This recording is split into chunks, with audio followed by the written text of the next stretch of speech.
Sa bawat paglulubog ng araw, may nagbabagong anyo ang Pilipinas.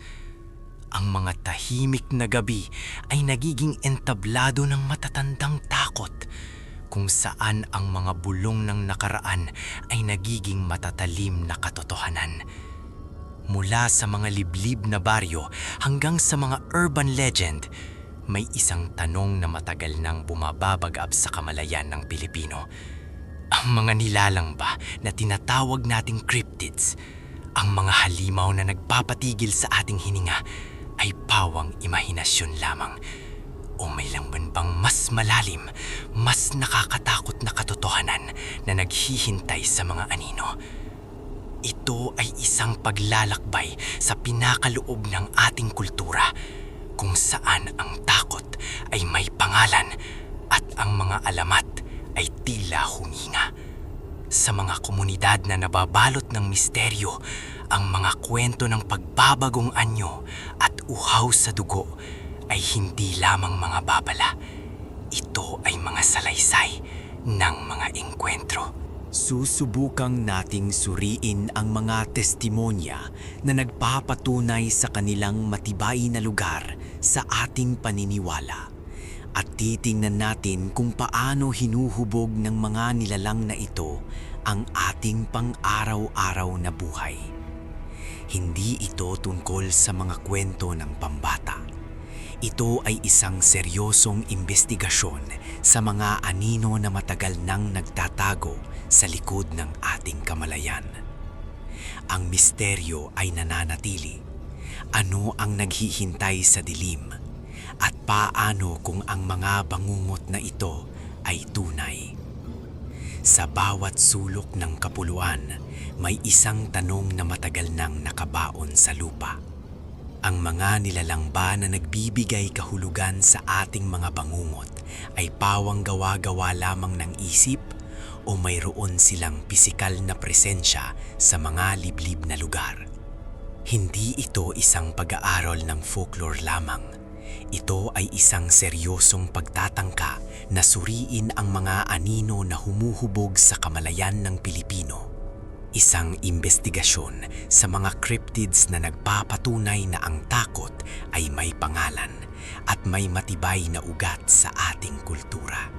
Ang mga nilalang na tinatawag nating cryptids sa konteksto ng Pilipinas ay hindi simpleng multo o engkanto na nagpapakita ng sandali at naglalaho.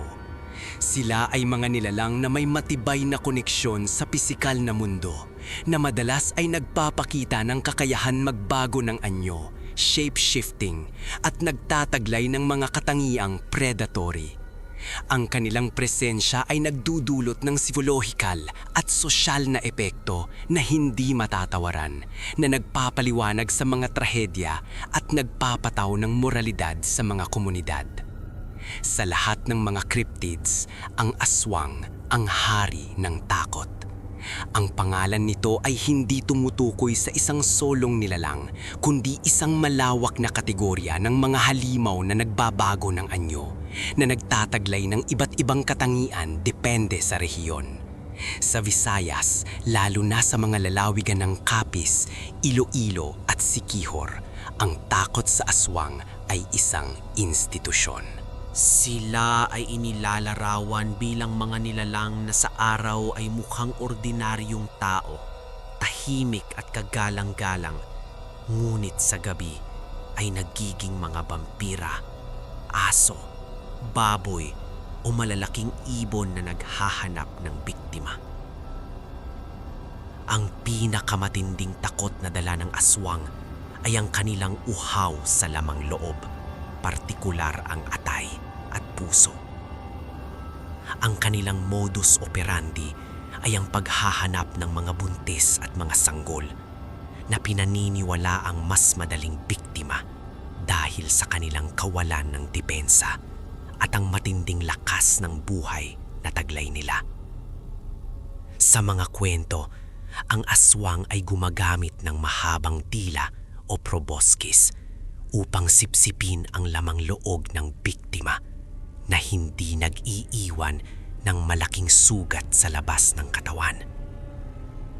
Ang tanging ebidensya ng kanilang pag-atake ay ang misteryosong pagkawala ng lakas o ang biglaang pagkamatay ng biktima. Ang pagiging shapeshifter ng aswang ay nagpapahirap sa pagtukoy at paghuli sa kanila. Ang kakayahan nilang maging isang ordinaryong aso o baboy sa gabi ay nagdudulot ng malawakang pagdududa at kawalan ng tiwala sa loob ng komunidad. Ang sinumang tao na may kakaibang gawi o yaong mga bagong dating sa isang lugar ay madalas na pinaghihinalaang aswang. Ito ay nagpapakita ng isang mahalagical function ng alamat. Ang aswang ay nagsisilbing mekanismo ng social control at pag-iisa ng komunidad laban sa isang panlabas o panloob na banta.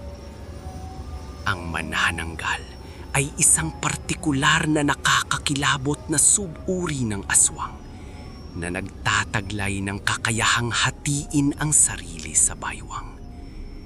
Ang itaas na bahagi ng katawan ay lumilipad gamit ang malalaking pakpak ng paniki, habang ang ibabang bahagi ay nananatiling nakatayo at madalas na nakatago sa isang liblib na lugar. Ang imahe ng manananggal na lumilipad sa ilalim ng buwan na may nakalawit na laman loob ay isa sa pinakamalakas na simbolo ng katatakutan sa Pilipinas. Ang manananggal ay madalas na naghahanap ng mga natutulog na biktima, partikular ang mga buntis, upang sipsipin ang kanilang dugo o ang mga fetus gamit ang kanyang proboscis. Ang tunog ng tiktik o kikik, isang tunog na parang ibon na lumilipad, ay pinaniniwala ang tanda ng kanyang presensya. Sinasabi na kapag malakas ang tunog, malayo ang manananggal. Ngulit kapag mahina at malapit na, ito ay nasa itaas na ng iyong bubong. Ang tanging kahinaan nito ay ang ibabang bahagi ng katawan. Kung ito ay matatagpuan at lalagyan ng asin, bawang o abo, ang manananggal ay hindi na makakabalik sa kanyang ibabang katawan bago sumikat ang araw na magreresulta sa kanyang kamamatayan. Ang detalyeng ito ay nagpapakita ng isang matibay na paniniwala sa mga ritual at proteksyon na nakaugat sa mga simpleng elemento ng kalikasan. Ang matinding pagkakapit ng mga kwentong ito sa kultura ay nagpapahiwatig ng isang mas malalim na pangangailangan ng tao na ipaliwanag ang mga hindi maipaliwanag na trahedya. Sa mga komunidad na malayo sa sentro ng urbanisasyon, kung saan ang impormasyon at serbisyong medikal ay limitado, ang biglaang pagkamatay, ang sakit na walang lunas, o ang pagkakaligaw sa kagubatan ay madalas na ikinakabit sa mga nilalang ito. Ang mga cryptids na ito ay nagsisilbing mga babala sa moralidad at mga tagapagtanggol ng mga tradisyon na nagpapataw ng paggalang sa mga matatanda at sa mga batas ng komunidad. Habang ang aswang at manananggal ay nagtatago sa mga komunidad, may mga nilalang naman na naghari sa mga masusukal na kagubatan at mga sinaunang puno na nagpapakita ng takot sa kalikasan mismo. Ang tikbalang, ang nilalang na may katawang ng tao ngunit ulo at paa ng kabayo, ay isang demonyo ng kalituhan. Sinasabing nagtatago ito sa mga kawayanan o mga liblib na daayan na nagdudulot ng pagkaligaw sa mga manlalakbay. Ang tikbalang ay hindi karaniwang naghahanap ng dugo. Sa halip, ang kanyang kapangyarihan ay nasa paglikha ng ilusyon at disorientasyon. Ang mga kwento ng mga taong paulit-ulit na bumabalik sa parehong lugar o ang biglaang pagkawala ng daan sa pamilyar na ruta ay madalas na ikinakabit sa paglalaro ng tikbalang. Ang pagkakalito na dulot ng tikbalang ay nagpapahiwatig ng isang psikolohikal na takot sa pagkawala ng kontrol sa sariling kapaligiran. Ang taning paraan upang malampasan ang kanyang kalukuhang ay ang baliktarin ang iyong damit o humingi ng pahintulot na dumaan na nagpapakita ng pangangailangan na magpakumbaba at kilalanin ang kapangyarihan ng mga nilalang na ito sa kanilang teritoryo. Kasabay ng tikbalang, ang kapre ay isa sa pinakamalaking cryptid sa Pilipinas na nagpapakita ng koneksyon sa mga sinaunang elemento ng kalikasan. Inilarawan bilang isang liganteng may matinding buhok, madalas na nakaupo sa mga sanga ng malalaking puno, lalo na ang balete. Ang kapre ay hindi karaniwang predatoryo tulad ng aswang, ngunit ito ay protektibo sa kanyang teritoryo at nagpapakita ng kanyang presensya sa pamamagitan ng malakas na pag-ubo, ang malakas na pagtawa o ang amoy ng tabako na walang pinagmumulan. Ang kapre ay madalas na nauugnay sa mga balete trees na itinuturing na mga sagradong lugar at portal sa ibang dimensyon. Ang mga kwento tungkol sa kapre ay nagpapahiwatig ng paggalang sa kalikasan at ang pangangailangan na iwasan ang paggulo sa mga sinaunang lugar. Ang sino mang magtatangkang magputol ng balete tree ng walang pahintulot ay pinaniniwala ang makararanas ng kamalasan o paghihiganti mula sa kapre. Sa ilang rehiyon, ang kapre ay sinasabing may kakayahang maging hindi nakikita o kaya ay magdulot ng pag-ibig o pagkabighani sa mga tao na nagpapakita ng kanyang dual nature bilang tagapangalaga at manlilinlang. Ang mga nilalang na ito, mula sa uhaw sa dugong aswang at manananggal hanggang sa mapaglarong tikbalang at malaking kapre, ay nagpapatunay na ang mga alamat sa Pilipinas ay hindi nananatiling nasa mga pahina ng aklat. Sila ay buhay sa mga bulong, sa mga babala at sa mga takot na nagbabago sa ating pang-araw-araw na desisyon. Ang kanilang matibay na pagkakapit sa kamalayan ng Pilipino ay nagpapahiwatig na ang mga kwentong ito ay higit pa sa simpleng superstisyon. Sila ay bahagi ng ating kolektibong kasaysayan at pagkakilanlan. Ang tanong ay nananatili, gaano katotoo ang mga aninong ito? Upang masagot ito, kailangan nating lumampas sa mga kwento at suriin ang mga testimonya ng mga taong nagtitiyak na nakita at naranasan nila ang kanilang presensya. Ang paghahanap sa katotohanan ay nagsisimula sa pag-uunawa kung paano hinuhubog ng mga bangungot na ito ang ating realidad at kung paano ang mga salaysay na ito ay patuloy na nagbabago sa modernong panahon. Ang mga cryptids na ito ay hindi lamang mga halimaw. Sila ay mga salamin ng ating pinakamalalim na takot at pinakamahigpit na paniniwala. Nang matukoy natin ang mga pangunahing anino, ang mga nagpapalit anyo, ang mga naghihiwalay ng katawan at ang mga nagpapaligaw sa kagubatan, kailangan nating sisisirin pa ang mas malalim na rehiyon ng mga alamat, kung saan ang mga takot ay nagiging mas personal at mas sinauna. Ang mga cryptids na ito ay hindi lamang nagtatago sa mga matatandang puno o sa mga liblib na bahay. Sila ay nagpapalawak ng kanilang saklaw mula sa pinakamaliit na nilalang hanggang sa mga dambuhalang nagbabanta sa kosmos. Dito natin matatagpuan ang tiyanak, isang nilalang na nagpapalabas ng pinakamalalim na takot ng tao, ang pagkawala ng inosensya at ang pagtataksil ng buhay. Ang tiyanak ay madalas na inilalarawan bilang isang sanggol na inabandono o namatay ng hindi nabinyagan, na bumalik sa mundo bilang isang demonyo. Ito ay gumagamit ng kanyang anyo bilang isang kaakit-akit at walang malay na bata upang akitin ang mga naglalakbay sa kagubatan. ang sinumang magtatangkang kumuha o tumulong sa sanggol ay malalaman na ang pag-iyak na iyon ay isang bitag lamang.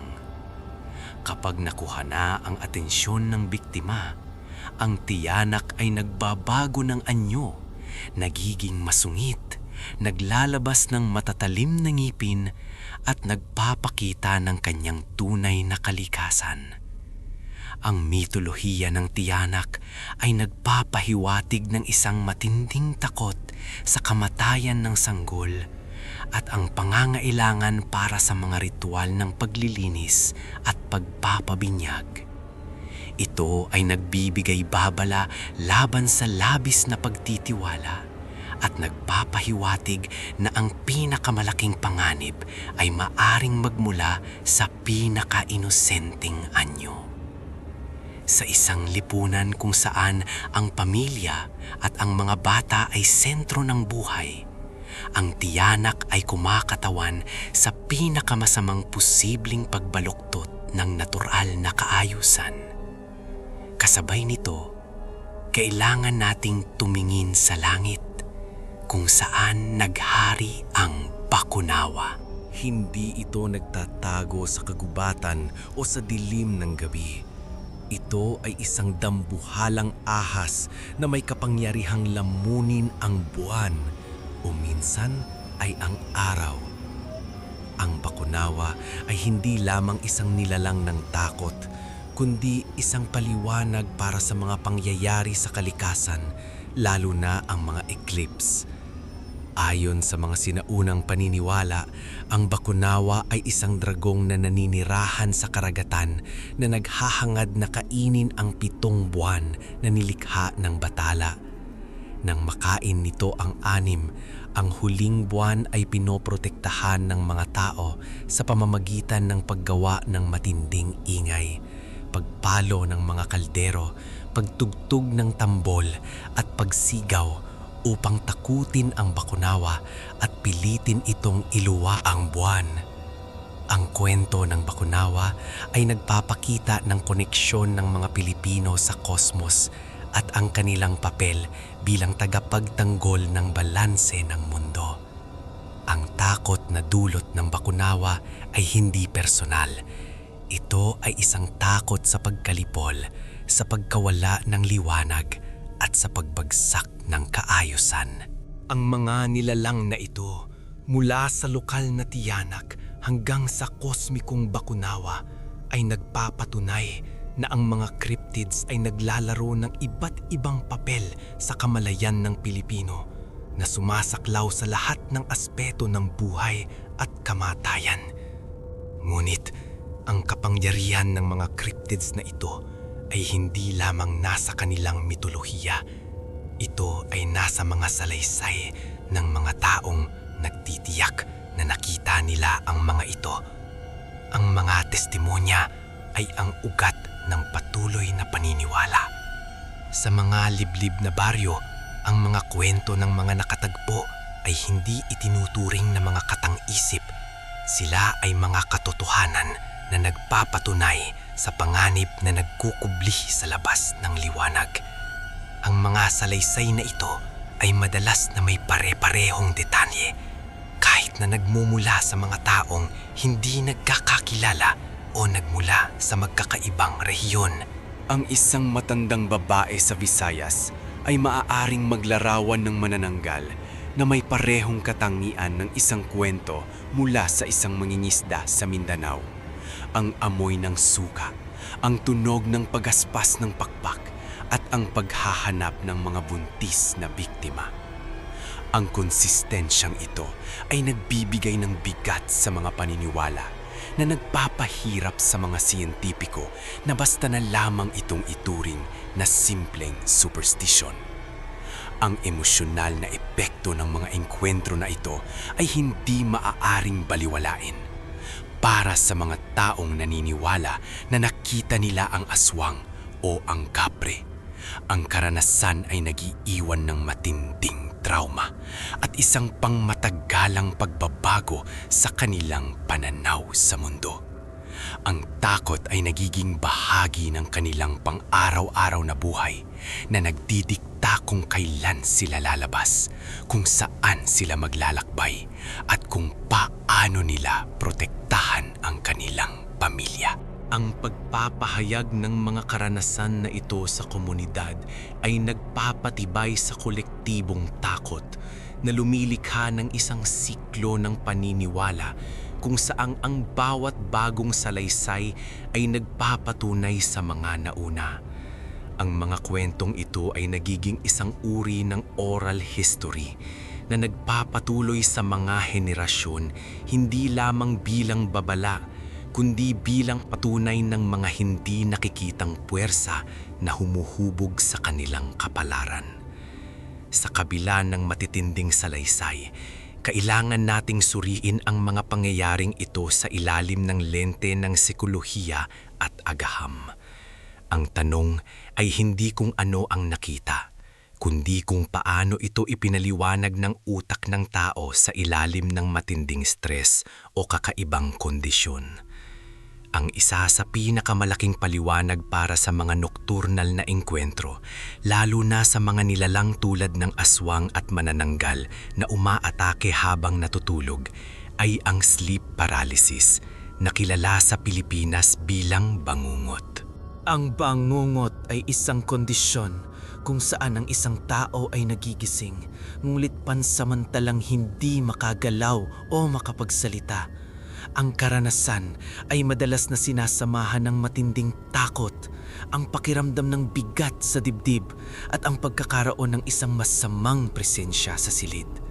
Sa mga kulturang walang kaalaman sa neurolohiya, ang presensyang ito ay madaling ipaliwanag bilang isang demonyo, isang mangkukulang o isang cryptid na nakaupo sa dibdib ng biktima.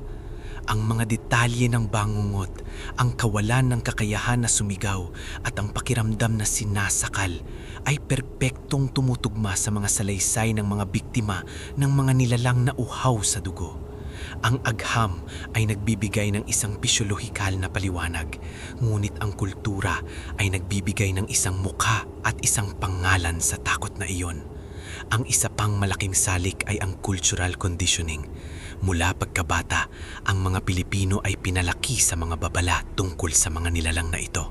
Ang mga kwento ay ginagamit upang ipatupad ang mabuting asal, tulad ng pagbabawal sa paglabas sa gabi o ang paggalang sa mga matatandang puno. Ang patuloy na pagkalantad sa mga alamat na ito ay nagiging sanhi ng tinatawag na pareidolia, ang tendensya ng utak na makita ang mga pamilyar na patron o anyo sa mga random na stimuli. Ang isang anino sa gilid ng mata, ang malakas na pag-ubo mula sa isang puno kapre, o ang tunog ng isang paniki sa gabi manananggal ay madaling bigyang kahulugan bilang isang cryptid dahil ang isip ay handa na para sa posibilidad na iyon. Ang mga hindi maipaliwanag na tunog sa gabi, ang mga nawawalang alagang hayop, o ang mga kaso ng biglaang pagkamatay ay nagiging ebidensya ng aktibidad ng aswang sa halip na resulta ng mga natural na pangyayari o sakit. Bukod pa rito, mayroong koneksyon sa phoenesis at mass hysteria. Sa mga komunidad na may limitadong akses sa modernong medikal na kaalaman, ang mga hindi maipaliwanag na sakit o biglaang pagkalat ng takot ay madalas na ikinakabit sa mga supernatural na pag-atake. Ang mga kaso ng pangkukulam o barang ay madalas na nauugnay sa mga cryptids na nagbibigay ng isang kultural na paliwanag para sa mga karamdaman na hindi maintindihan ng lokal na herbalista o faith healer. Ang paniniwala sa mga nilalang na ito ay nagbibigay ng isang balangkas kung paano haharapin ang mga krisis, kahit na ang balangkas na iyon ay batay sa takot at ritual. Ang pagpapatuloy ng mga cryptids na ito sa modernong Pilipinas ay nagpapakita na ang mga alamat ay hindi lamang mga kwento ng takot. Sila ay mga mekanismo ng pagkontrol sa lipunan at pagpapaliwanag sa hindi maipaliwanag. Sa kabila ng pag-unlad ng teknolohiya at ang pagdami ng edukasyon, ang mga kwentong ito ay nananatiling matatag dahil sila ay nakaugat sa pagkakakilanlan ng bansa. Sila ay nagpapakita ng isang paggalang sa mga sinaunang tradisyon at isang pagkikilala na may mga puwersa sa mundo na hindi kayang ipaliwanag ng siyensya. Ang mga cryptids ay nagbibigay ng moral na balangkas. Ang aswang ay nagtuturo ng pag-iingat. Ang tikbalang ay nagtuturo ng paggalang sa kalikasan. Ang tiyanak ay nagtuturo ng pag-iingat sa inosensya. Sa pamamagitan ng mga nilalang na ito, ang mga aral tungkol sa moralidad, komunidad, at ang tamang pakikipag-ugnayan sa kalikasan ay naipapasa. Sila ay nagsisilbing mga tagapangalaga ng mga kagubatan at mga tagapagpatupad ng mga hindi nakasulat na batas ng komunidad. Ang tunay na tanong ay hindi kung ang mga nilalang na ito ay pisikal na umiiral, kundi kung bakit patuloy tayong nangangailangang maniwala sa kanila. Ang pangangailangang magbigay ng anyo sa ating mga takot, sa kamatayan, sa pagkawala, sa sakit, at sa kawalan ng kontrol ay isang pangunahing aspeto ng pagiging tao. Sa Pilipinas, ang mga anino ay nagbigay ng mga sagot sa loob ng maraming siglo. Ang mga cryptids na ito ay hindi lamang mga hanimaw. Sila ay mga salamin ng ating pinakamalalim na takot at pinakamahigpit na paniniwala. Sila ay patunay na ang kultura ay may kapangyarihang hubugin ang ating persepsyon ng realidad, na nagpapakita na sa pagitan ng alamat at agham, ang paniniwala ay nananatiling isang matibay na puwersa. Ang mga anino ay hindi lamang nagtatago ng mga kwento. Sila ay nagtatago ng mga katotohanan tungkol sa kung sino tayo bilang isang bansa. Ang misteryo ay nananatili, ngunit ang kapangyarihan ng mga alamat ay hindi na mapag-aalinlanganan. Ang paglalakbay sa mga anino ng Pilipinas ay nagtapos hindi sa isang matibay na ebidensya ng laman at dugo, kundi sa isang mas malalim na pag-unawa sa kung paano gumagana ang takot at paniniwala sa kolektibong kamalayan.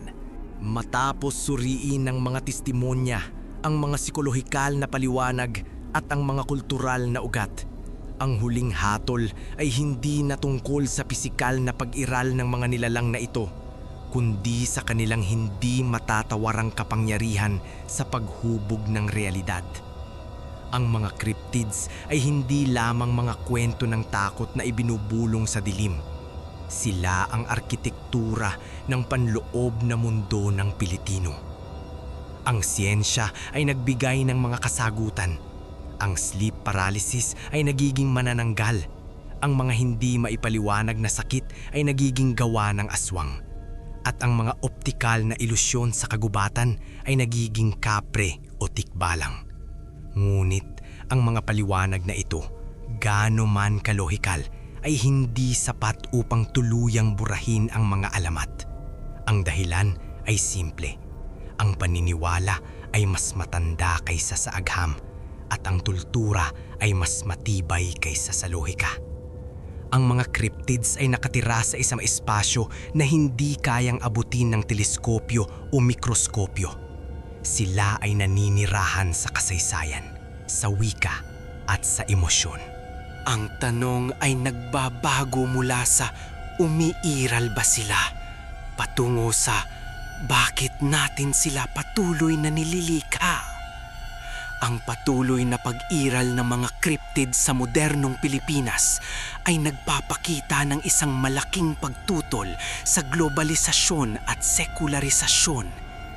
Habang ang mundo ay nagiging mas konektado at ang impormasyon ay mas madaling makuha, ang mga kwentong ito ay nagsisilbing isang anchor, isang paraan upang panatilihin ang isang natatanging pagkakakilanlan na hindi kayang tularan ng ibang kultura.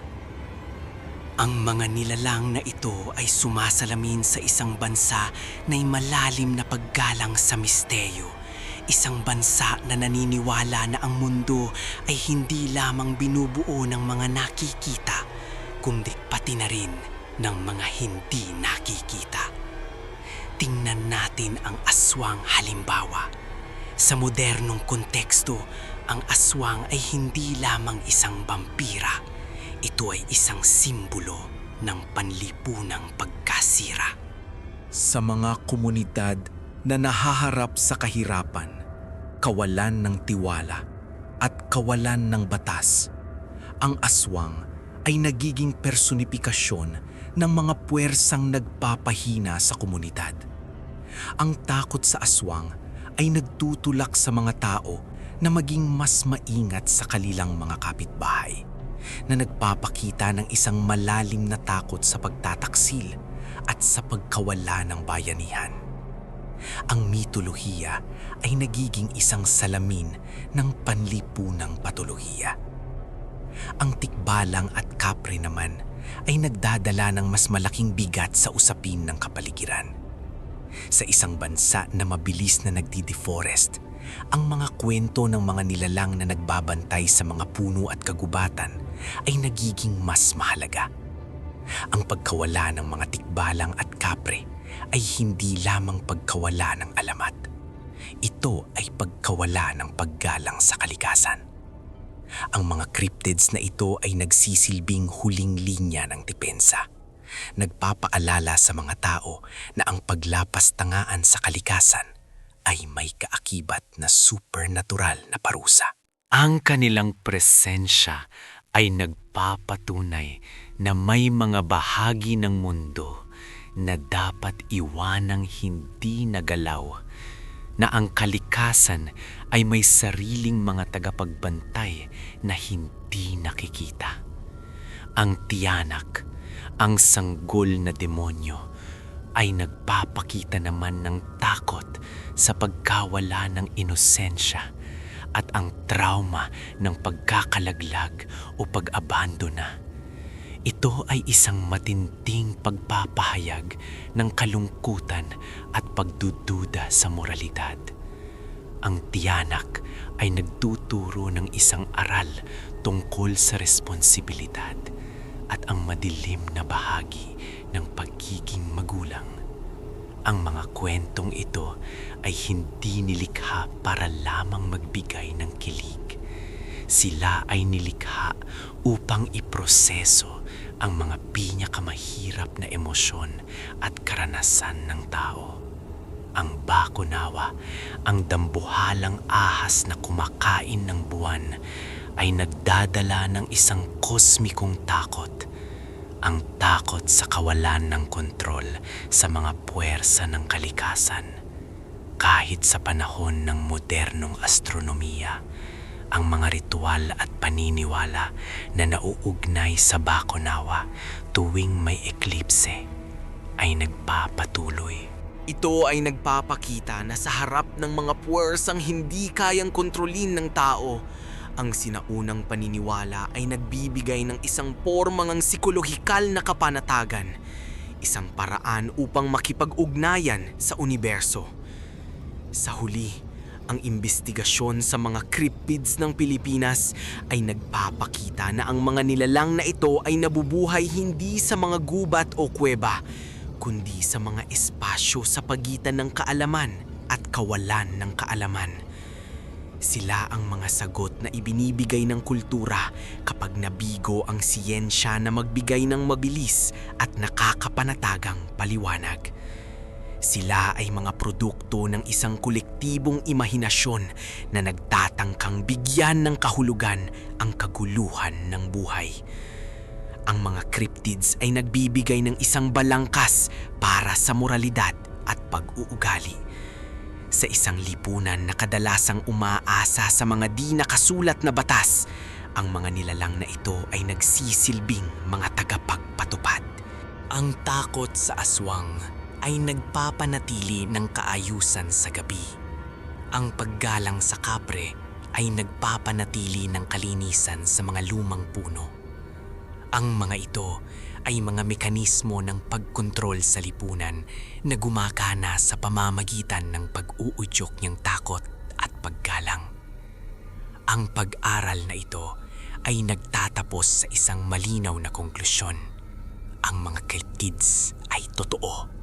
Hindi sa paraang inaasahan ng mga cryptozoologist na naghahanap ng mga pisikal na labi, kundi sa paraang mas mahalaga at mas matibay, sa paraan ng kultura at psikolohiya.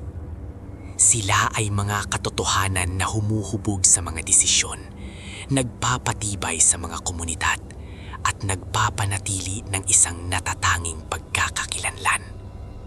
Ang mga anino na matagal nang nagtatago sa mga sulok ng Pilipinas ay hindi lamang mga multo ng nakaraan. Sila ay mga buhay na bahagi ng kasalukuyan. Ang kapangyarihan ng mga alamat ay hindi kailanman mawawala hanggat may mga takot na hindi pa nasasagot at mga misteryo na hindi pa nalulutas.